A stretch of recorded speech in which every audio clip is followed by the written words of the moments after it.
He defeated 11 men by himself, but could Tommy Vercetti take on the Forelli family and make Vice City his own personal playground? Grand Theft Auto Vice City begins in 1986 at St. Mark's Bistro in Liberty City, kicking things off to the sound of Broken Wings by Mr. Mister. The Forelli family, led by the volatile Sonny Forelli, are discussing Tommy Vercetti, who is about to be released from prison on good behavior.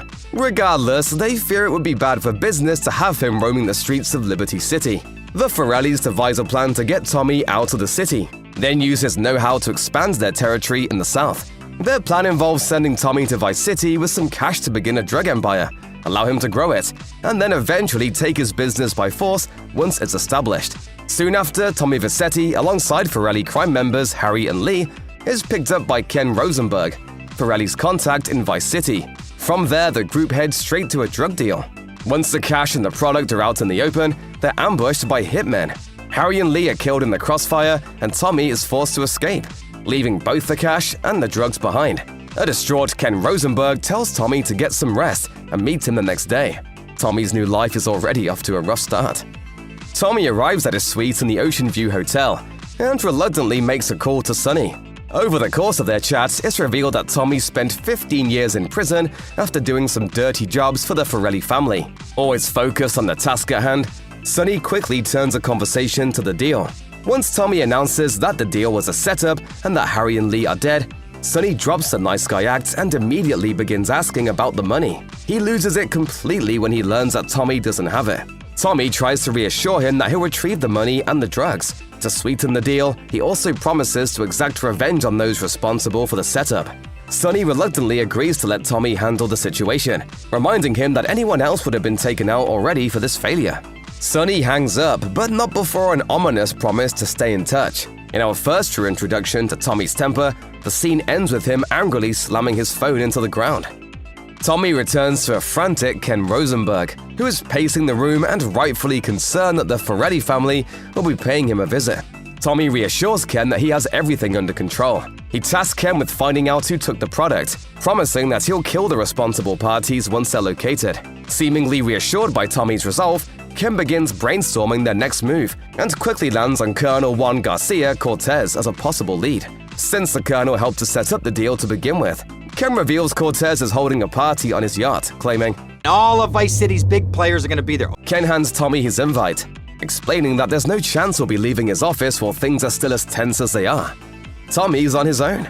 As Tommy goes to leave, Ken tells him to dress for the occasion. What's wrong with the way I'm dressed? Okay, look, here. Stop by Raphael's. Tell him I sent you.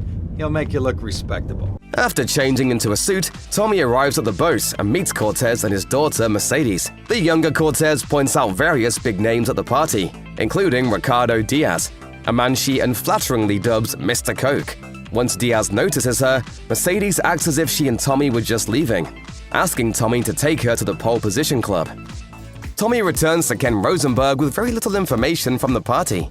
So, Ken points him in the direction of a music industry slimeball named Kent Poole. Ken tells Tommy that Kent can usually be found at a club called the Malibu. Sure enough, Tommy finds a drunk Kent Poole doing an absolutely abysmal job flirting. He interrupts and introduces himself as a friend of Rosenberg's, which Kent mocks, making an absolutely terrible first impression. Tommy mentions the drugs and Kent immediately acts dismissive, calling drugs a mug's game. Fed up with Kent's attitude, Tommy roughs him up a bit, spooking the talent manager into telling him about a chef on Ocean Drive that has been dealing drugs out of their kitchen. Tommy encounters the chef, Leo Teal, in a back alley. But instead of getting him to talk, he ends up beating him to death and taking his phone. Soon after, Tommy is approached by a mysterious stranger who mocks him for killing his primary lead. Tommy threatens the man, who reassures him that they both want the same thing. After a group of vengeful knife-wielding chefs approach them, the man hands Tommy a gun and they escape. Shortly after completing this mission, Tommy gets a call from his new phone. The man on the other line mentions a drug deal and drops Diaz's name, giving Tommy the first clue that Diaz is ultimately responsible for the botched deal. Tommy's time isn't just spent tracking down the folks who snitched on him. After a brief stint intimidating jurors to help Sonny's cousin, Tommy gets a call from Cortez. Cortez promises that he and his men are looking into the botched deal and asks to speak with him on his boat. Upon arriving, Cortez tests Tommy by having him kill Cortez's previous right-hand man with a chainsaw. Fans of Scarface will no doubt find this scene to be pretty familiar, as Grand Theft Auto Vice City takes a bunch of inspiration from the film. Hey, Antonio. Mira. Watch what happened to your friend. After doing that deed, Tommy returns to Cortez, who has yet another mission, collecting some missile guidance chips from a French courier. After being ambushed by French special forces, Tommy succeeds in killing the courier and returns to Cortez, who has the audacity to ask for another favor. This time, Tommy's asked to watch over a drug deal involving the one and only Mr. Coke himself, Ricardo Diaz. Before sending him to the deal, Cortez tells Tommy to pick up some weapons he has stashed in a parking garage. While collecting the firepower, Tommy is approached by the mysterious man from the alleyway once again. Tommy suggests that he make himself useful instead of just following him around. Seemingly impressed, the man finally introduces himself as Lance and follows Tommy to the alley to where Diaz's deal is set to go down. As Tommy and Lance watch from their vantage points, the deal is suddenly ambushed. It's up to them to protect Diaz from the attacking gang.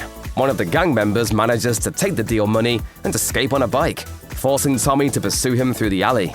Tommy kills the thief and returns the money for Diaz, further strengthening his reputation in the drug cartel. Not long after completing this mission, Tommy gets a call from Diaz, who asks if he will work for him. After agreeing to work for Diaz, things escalate pretty quickly.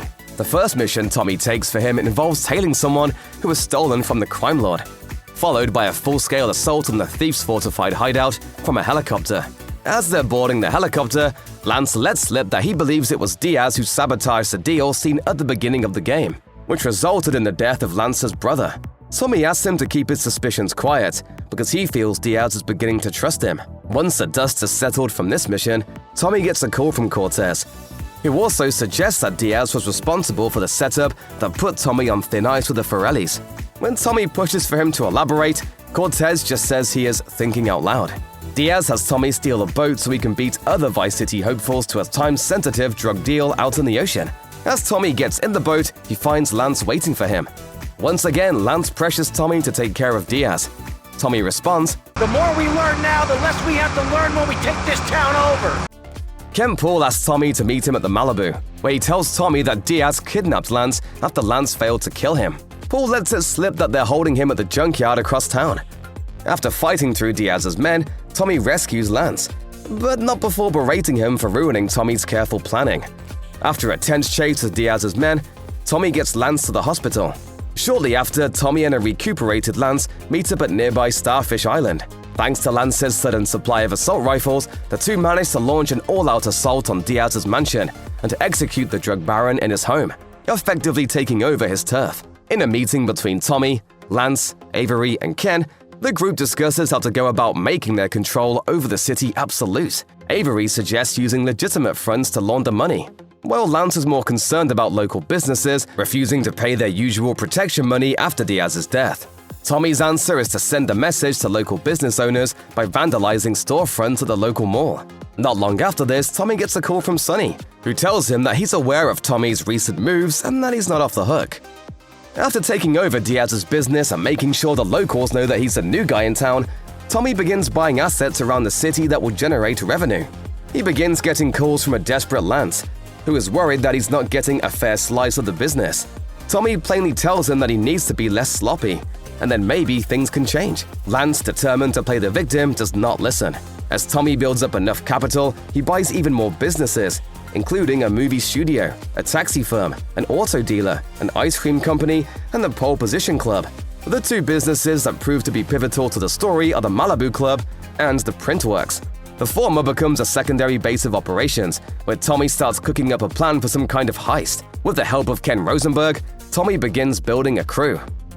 Tommy and Ken amass a team of people for a risky bank heist. This includes Cam, a safe-cracking expert whom Tommy has to bust out of a holding cell by moonlighting as a cop.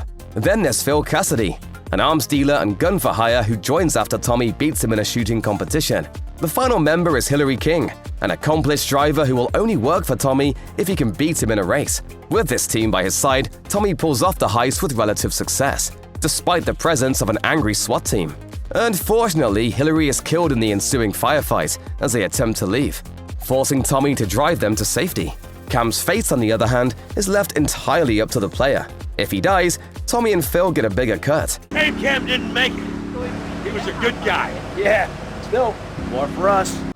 After receiving another threatening call from Sonny, Tommy devises a plan to utilize the print works in a new way, making counterfeit bills. He plans to use funny money to pay off Sonny, all while keeping the real cash for himself. To get this operation started, he needs to find special plates that will allow Printworks employee Ernest Kelly to print authentic-looking designs on the fake bills.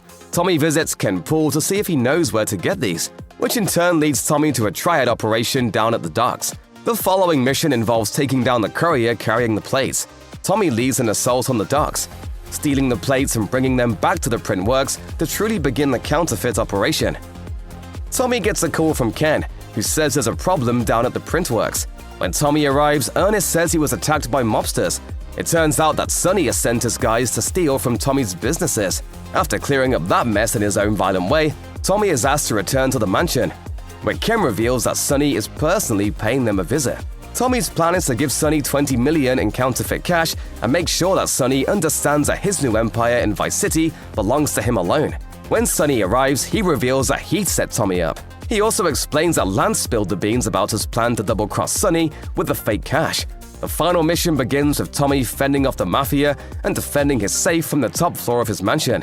While this is an obvious reference to the final scene of Scarface, the protagonist emerges victorious, putting both Lance and Sonny on ice.